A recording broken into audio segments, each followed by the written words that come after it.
Well, the more we learn, the more we realize how fundamentally corrupt this action is. It has nothing to do with Venezuelan people because it appears as if they are leaving Maduro's party in charge. The repression will continue. It has nothing to do with drugs coming to the United States because Venezuela wasn't sending drugs to the United States. They were sending drugs to Europe. Increasingly, Donald Trump is saying out loud that it's just about the oil. Right? He just wants his rich oil industry friends, who he promised to help in exchange for $1 billion contribution to his campaign, to have access to Venezuelan oil.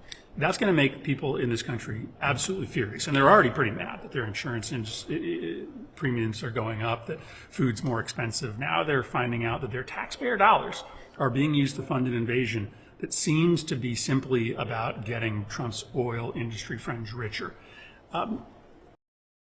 I've never seen anything like this. Whenever under previous presidents there was a major military action overseas, there was an immediate briefing for all senators and all members of Congress. The contempt that this administration has for the American people, I mean, that's what this is. When you refuse to brief Congress, you're not briefing the American people's duly elected representatives. Is pretty stunning. I think they just don't want to answer questions. I think, they've now purged the Pentagon of any legitimate reporters. They don't brief Congress. They basically are just putting themselves in a position where they don't actually have to defend this because the more we learn, it seems pretty indefensible. I think there's a lot of reasons for what happened in Venezuela. He's putting his oil industry friends first, but it's also an effort to distract folks from the Epstein files, from the economy that's a nightmare for a lot of families. This is a tried and true tactic. Stir up unrest somewhere in the world in order to get the cameras to stop paying attention to the crisis that families are facing here at home. And that's an element of what's going on here. All right, I got to run, guys. Thank you. Appreciate it. Under the Biden administration, they should have taken stronger action when the Venezuelan people overwhelmingly voted against Maduro in 2024.